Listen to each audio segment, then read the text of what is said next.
धनबाद में इन दिनों कोयला और लोहा कारोबार को लेकर वर्चस्व की लड़ाई अब खूनी संघर्ष का रूप लेती जा रही है। बीते 3 दिनों में जिले के अलग अलग इलाके में गोलीबारी की 3 बड़ी घटनाएं सामने आई हैं, जिससे इलाके में दहशत का माहौल है। बागमारा में 2 अलग अलग जगहों पर कोयला कारोबार को लेकर फायरिंग हुई। वहीं झरिया के जमाडोबा में लोहा कारोबार में दबदबे की लड़ाई के दौरान गोलीबारी की घटना सामने आई। इन लगातार घटनाओं ने कानून व्यवस्था पर गंभीर सवाल खड़े कर दिए हैं। इसी बीच धनबाद के मेयर और पूर्व विधायक संजीव सिंह ने बागमारा को जिले में बढ़ती हिंसा का हॉटस्पॉट बताया है। उन्होंने प्रशासन से सख्त कार्रवाई की मांग की है।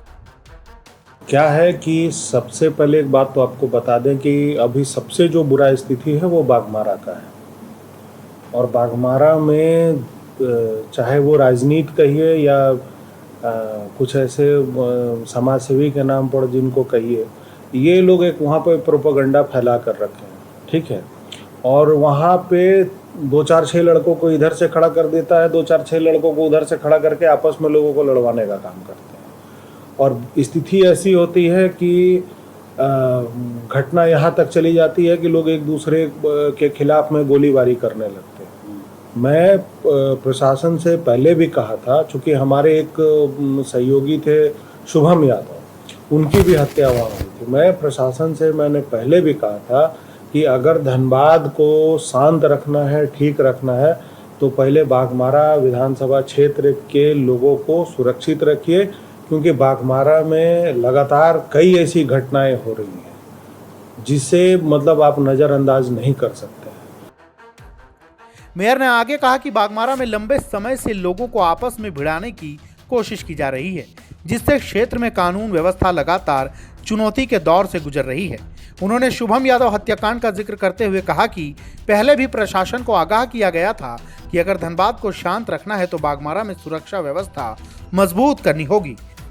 और मुझे ये लगता है कि प्रशासन को सबक लेना चाहिए कि वो जो घटना हो रही है वह पुनरावृत्ति ना हो।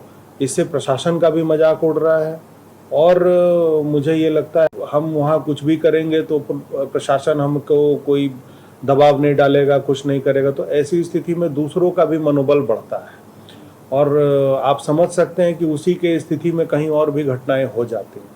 तो मेरा ये मानना है कि प्रशासन को वहाँ पे लगाम लगानी चाहिए। अभी आपके माध्यम से मैं एसएसपी साहब को फिर से कहूँगा कि जो घटना बागमारा में सोनाडी थाना के पास शुभम यादव के घर में हुई थी, उनको वहीं गोली मारकर हत्या कर दी गई थी। अभी तक उन लोगों को गिरफ्तार नहीं किया गया, ना ही उन पर कार्रवाई हुई। जिन लोगों के खिलाफ लिख कर दिया गया था, उनके परिवार के लोगों को ये मालूम था कि वो जो लोग इस घटना में इन्वॉल्व हैं उस पर भी सही से जांच नहीं हो सकी। तो मेरा ये मानना है कि प्रशासन एसएसपी साहब को कम से कम इन बातों को ध्यान देना चाहिए कि जो अराजकता की स्थिति बागमारा में है उसको खत्म करना चाहिए और उसके चलते अगर कहीं और भी लॉ एंड ऑर्डर बिगड़ रहा है तो उनको उस पर कड़ा एक्शन लेना चाहिए। मेयर ने एसएसपी से मांग की है कि शुभम यादव हत्याकांड के आरोपियों की जल्द गिरफ्तारी हो और बागमारा में फैली अराजकता को खत्म करने के लिए ठोस कदम उठाए जाएं। लगातार हो रही इन घटनाओं के बीच प्रशासन के सामने कानून व्यवस्था बनाए रखने की बड़ी चुनौती खड़ी हो गई है। अब देखना होगा कि इन आपराधिक घटनाओं पर लगाम लगाने के लिए प्रशासन क्या कदम उठाता है। प्रभातखबर.com, विश्वास वही, रफ्तार नहीं।